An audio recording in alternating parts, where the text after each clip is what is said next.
Have you ever wondered what happens when you finally stop trying? When you stop explaining, stop arguing, stop pleading, and instead you vanish?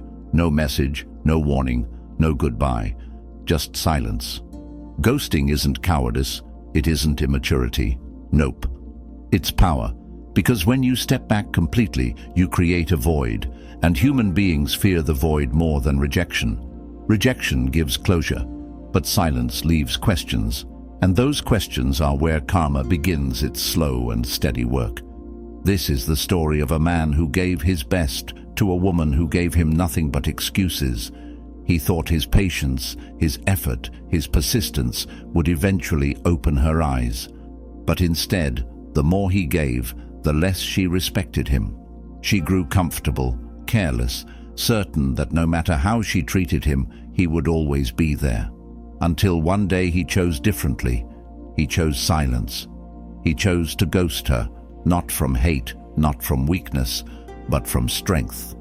And the moment he did, the entire balance of power shifted, because in the silence, she no longer had his presence to dismiss. She no longer had his words to push away. All she had left was herself and the echo of her own choices. The same attention she once ignored now became a ghost haunting her mind. The same man she thought would always be there suddenly became an absence she couldn't escape. This is how karma works. It doesn't always strike through lightning or punishment. It often works through silence, through loss, through the weight of what can never return. Ghosting, when done with purpose, is not about running away. It's about standing so firmly in your self-respect that you refuse to give your energy where it's not valued. It's about letting the other person live with the consequences of their own actions. Because when you disappear, you don't just take yourself away. You take away the comfort, the certainty, the safety they once took for granted. And in that emptiness, karma does the rest.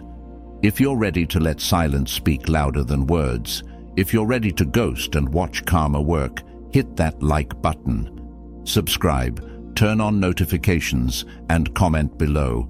I choose silence over chaos. Now, let's begin. Number 1. The power of disappearing. There is a power in disappearing that most people will never understand. When you vanish, no texts, no calls, no explanations, you strike at the core of human psychology. Because the mind craves certainty, it craves answers. Rejection, as painful as it is, provides closure. But when you disappear, you leave a question mark where there should have been a period, and that question mark keeps spinning in their mind long after you've gone. At first, she may feel relief. She may even convince herself she doesn't care, but slowly that relief fades into curiosity. Why hasn't he reached out? Where did he go? Did he really move on that quickly? Curiosity turns into doubt, and doubt turns into regret. That's the chain reaction of silence. Your absence becomes louder than your presence ever was. The Stoics knew this truth well. Epictetus said, "It's not what happens to you, but how you react to it that matters." Disappearing is your reaction. It's the ultimate refusal to play the game. Instead of begging for answers, you become the one who forces her to seek them. And in dark psychology, this move is devastating, because the person who once thought they had control now finds themselves powerless.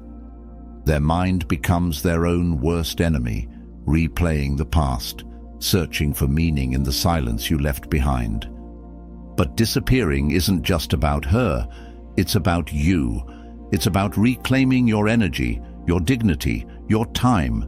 By walking away, you declare, "I don't need closure, I don't need validation, and I don't need to explain myself to someone who never valued me." That is the ultimate act of self-respect. And that is why ghosting, when done with purpose, is not weakness, it's power. If you're ready to stop explaining yourself to people who don't deserve your voice, if you're ready to embrace the power of disappearing, hit that like button. Subscribe, turn on notifications, and comment below. My absence is my message. Number 2. Silence as a punishment. Words can be argued with, texts can be ignored, calls can be declined. But silence? Silence cannot be fought. It lingers. It creeps into the quiet moments of the night when the phone doesn't buzz, when the name they expect to see never appears. Silence is punishment, not because you intended it to be cruel, but because the human mind cannot escape it. When you go silent, you force her to face herself without the distraction of your attention. Your absence becomes a mirror, reflecting her own actions back at her. Every time she checks her phone and sees nothing, she feels the sting. Every time she scrolls through memories, wondering why you haven't returned, the silence whispers, "This is what your choices cost you." The Stoics understood that sometimes restraint speaks louder than reaction. Marcus Aurelius wrote, "The best revenge is to be unlike your enemy, and silence is the embodiment of that wisdom. Instead of lashing out, instead of chasing, you hold your tongue. You withdraw your energy. You let the void do what anger never could, force accountability." In dark psychology, silence works because the human brain craves feedback. When we say something, we expect a response. When we act, we want a reaction. By denying her that reaction, you break the cycle. She is left to wrestle with her own thoughts, replaying every word, every moment, every decision. Your silence becomes the loudest answer she'll ever receive. But here's the deeper truth. Silence isn't about revenge. It's about protection. You are no longer pouring yourself into someone who didn't value you. You are no longer bleeding energy into a void. Instead, you let her sit in her own emptiness.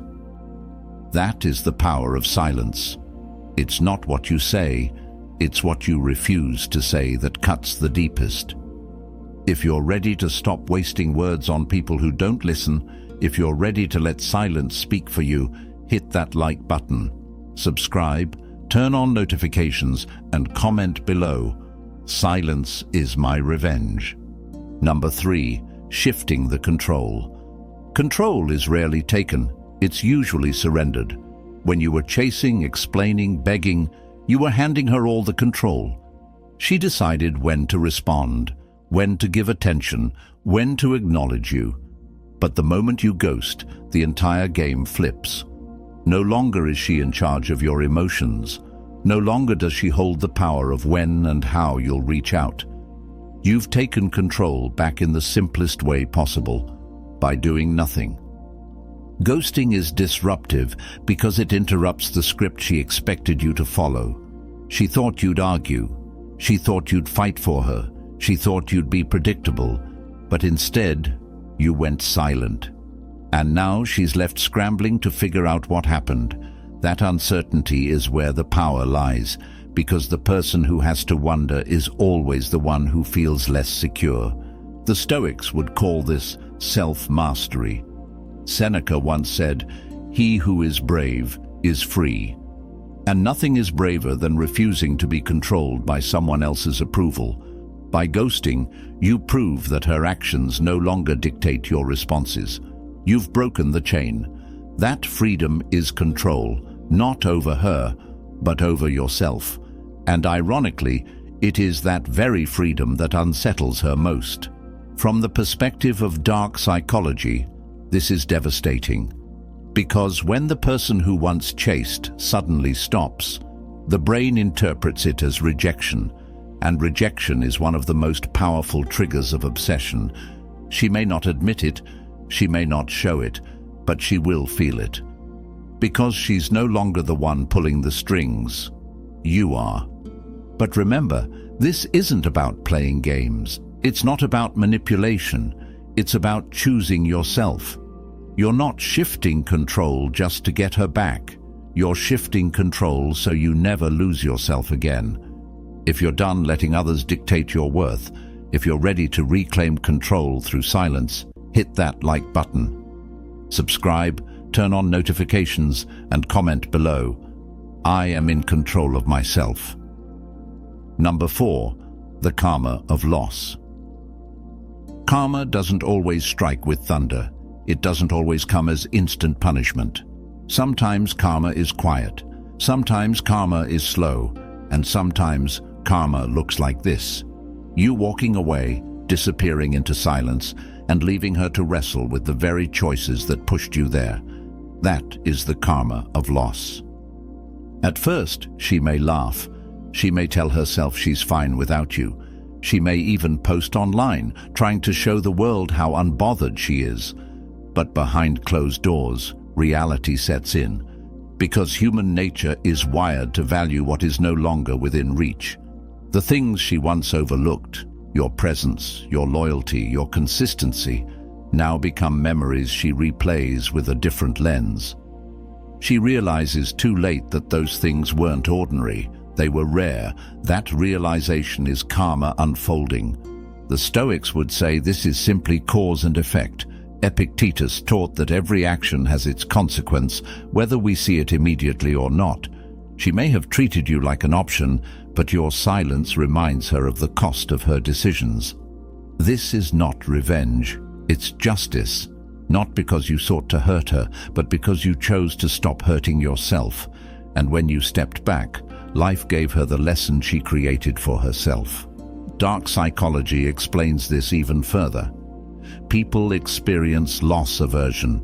The pain of losing something is psychologically twice as powerful as the joy of gaining something new, which means that while she may try to replace you, that replacement will never erase the shadow of what she lost. That's karma, and it doesn't require your effort. It only requires your absence. But here's the key. You don't wait for karma to punish her. You don't sit around hoping she regrets it, because by then, you've already moved on. Karma is not your weapon to wield. Karma is the natural order, the balance that happens when you refuse to give your energy where it's not valued. If you're ready to stop chasing justice and let karma do its work, hit that like button, subscribe, turn on notifications, and comment below. Her loss is my justice. Number 5. The freedom of walking away. There is a freedom that only comes when you walk away. At first, it feels heavy. You wonder if disappearing was the right choice, if maybe you should have explained more, fought harder, tried longer. But over time, that weight lifts. Because walking away means you finally cut the chains that kept you tied to someone who didn't value you. And in that freedom, you begin to breathe again. Most men stay trapped because they're afraid of letting go. They cling to the hope that if they just wait a little longer, things will change. But the Stoics would call this foolishness. Marcus Aurelius said, "You have power over your mind, not outside events." Walking away is the ultimate act of Stoic control. You admit you cannot control her choices, her feelings, her loyalty, but you can control yourself. You can choose peace over chaos, dignity over desperation, silence over begging. And here's the irony. Your freedom becomes her prison. While you release the bond, she begins to feel its absence. While you heal, she begins to wonder. Dark psychology shows us that nothing is more unsettling than watching someone you thought needed you suddenly thrive without you. It plants doubt. It plants regret. It plants the haunting thought, maybe I was the one who lost more. But here's the truth. Walking away isn't about her at all. It's about you. It's about proving to yourself that you don't need to cling to what's broken. It's about realizing that sometimes silence is louder than explanation, and distance is more powerful than closeness. When you walk away, you don't just remove yourself from her life. You reclaim yourself in yours. That is real freedom. If you're done being chained to what no longer serves you, if you're ready to embrace the freedom of walking away, hit that like button. Subscribe, turn on notifications, and comment below. Walking away sets me free. Number 6. The psychological spiral of regret. Regret is not a sudden strike. It's a slow, creeping storm. At first, she may feel nothing when you ghost her. She may even convince herself she's fine, telling friends she doesn't care, acting as if your absence means nothing. But the mind has a way of betraying its own defenses. Over time, little reminders begin to slip through the cracks. A place you once went together, a song she once connected to you, a habit she picked up from your presence. And suddenly, she feels the sting. This is the psychological spiral of regret. Dark psychology explains it as the loop of unfinished business. The brain hates unanswered questions, and when you ghost, you create a void that her mind can't stop trying to fill. Why did he disappear? Why hasn't he come back? What if he's already moved on? Did I lose something irreplaceable? These thoughts grow louder in the silence you leave behind. The Stoics would see this as justice, not because you inflicted pain, but because her own choices created it. Epictetus said, "You may fetter my leg, but not even Zeus himself can overpower my will." She cannot control you now, and that loss of control is what sparks the regret.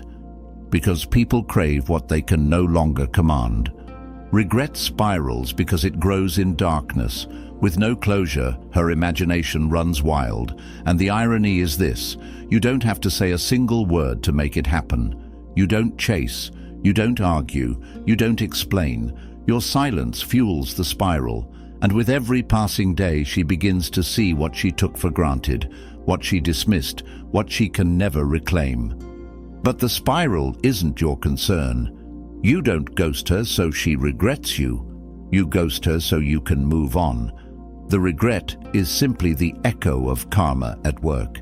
If you're ready to stop feeding someone who doesn't value you, if you're ready to let regret spiral on its own, hit that like button. Subscribe, turn on notifications, and comment below. Her regret is her lesson. Number 7. Attraction through absence. Absence creates desire. It always has, and it always will. When you're constantly present, constantly available, constantly pouring energy into someone, they begin to take it for granted. But when you remove yourself completely, when your voice, your presence, your energy vanishes, the human mind reacts in one inevitable way. It begins to crave what it can no longer touch. This is the paradox of attraction. Dark psychology calls it the scarcity principle. The less something is available, the more valuable it becomes. When you ghost, you transform yourself from abundance into rarity. Suddenly, she no longer has the comfort of knowing you'll respond, no longer has the certainty of your presence, and in that absence, desire awakens. Why don't I have his attention anymore? Why isn't he reaching out? Who has it now instead of me? These thoughts fuel the fire of attraction, not because you're chasing her, but because you're not. The Stoics would frame this as discipline. Seneca said, "A gem cannot be polished without friction, nor a man perfected without trials." Your trial was heartbreak. Your polishing came through silence. By mastering yourself enough to withdraw, you reveal that your value was never in how much you gave.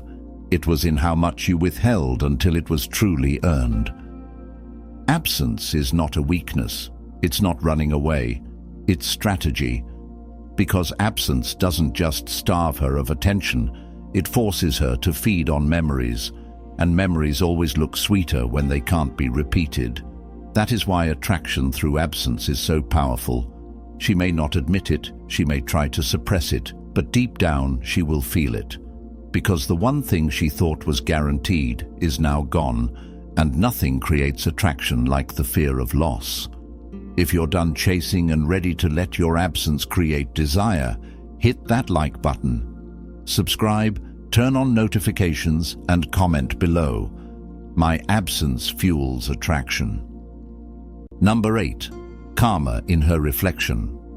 Karma doesn't just show up in the world around her, it shows up in the mirror, because sooner or later she has to sit with herself.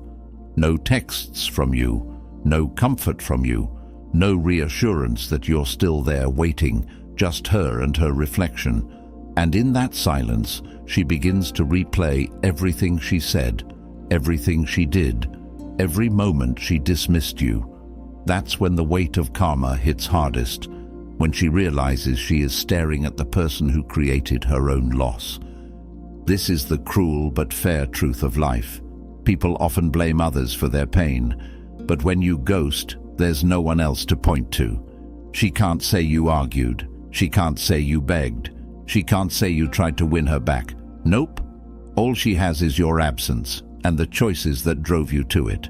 That is karma, the unavoidable consequence of actions meeting silence. The Stoics would see this as natural justice. Marcus Aurelius wrote, "The universe is change. Our life is what our thoughts make it." Her life is now shaped by the thoughts she cannot silence, the thoughts of what she lost. And every time she sees her reflection, every time she feels the emptiness where you once were, the reality settles deeper. She created this. From a dark psychology perspective, this is devastating, because the mind, when denied external answers, turns inward. And when it turns inward, it magnifies guilt, regret, and longing. That's why ghosting is so powerful. It forces her to become her own judge, jury, and executioner. Her reflection becomes the punishment. But here's where you win. You are no longer part of her storm. You've stepped out of it. She is left with her own reflection, her own actions, her own karma. And you walk free. If you're ready to let karma speak louder than words, if you're ready to let her reflection teach the lesson, hit that like button, subscribe, turn on notifications, and comment below. Her karma is her reflection. Number 9. Your evolution in silence. Silence isn't empty. It's where transformation begins. When you ghost, the point isn't just to leave her wondering. The point is to give yourself space to evolve. While she's trapped in memories, you're creating new ones. While she's replaying the past, you're building a future.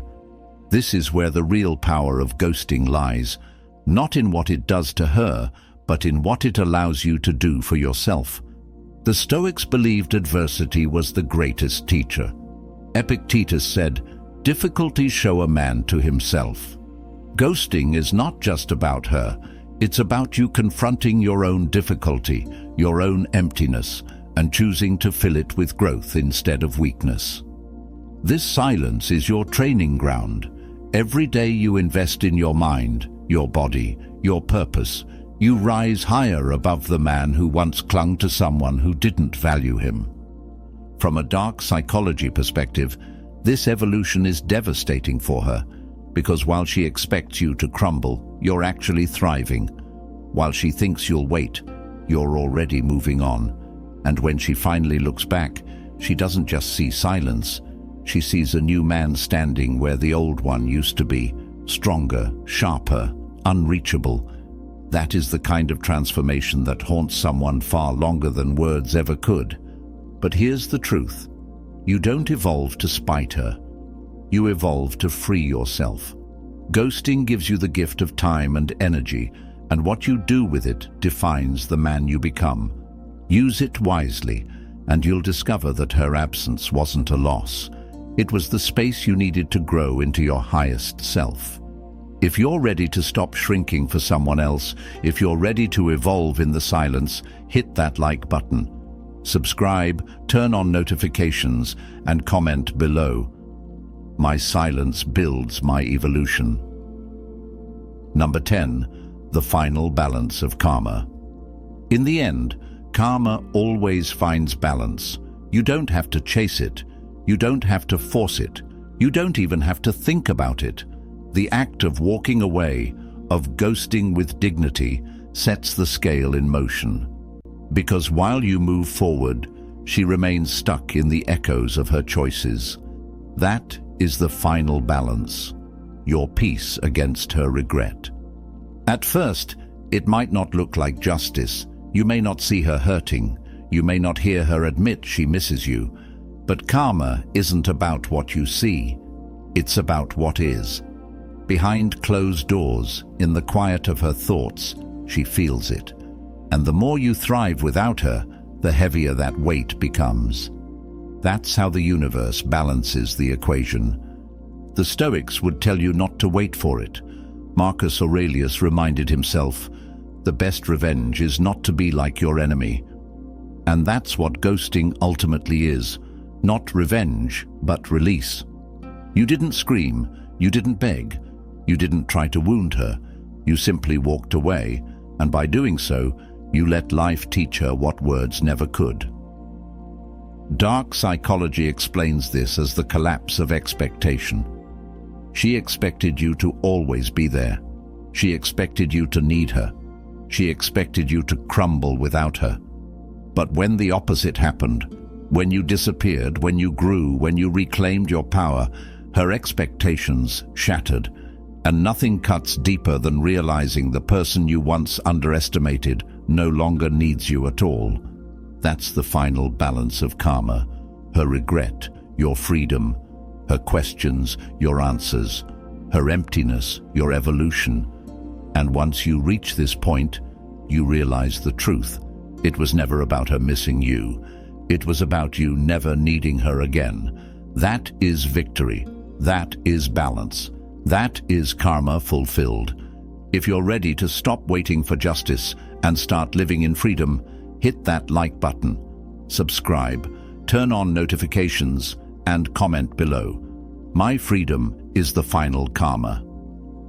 At the end of the day, ghosting is not about revenge. It's not about games. And it's not about making her suffer. It's about choosing yourself. It's about silence over chaos, discipline over desperation, and peace over pain. Because when you ghost, you don't just disappear from her life. You reappear in your own. You reclaim your energy, your control, and your freedom. Through silence, you forced accountability. Through detachment, you shifted the power. Through absence, you awakened attraction. And through walking away, you gave karma room to do its work. While she wrestles with regret, you evolve. While she faces her reflection, you thrive. While she waits for closure, you create a new identity. That is the balance. That is the justice. That is the final victory. Remember this, karma doesn't need your help. You don't have to prove anything. You don't have to make her see. Because the truth is, the moment you stop chasing, the moment you let go, the scales begin to shift on their own. And by the time she finally realizes what she lost, you'll be too far gone to care. That's the real power. That's the true freedom. That's how karma works. If you're ready to embrace that freedom, if you're ready to master the silence and let karma do the rest, hit that like button, subscribe, turn on notifications, and comment below. I choose peace, I choose silence, I choose me.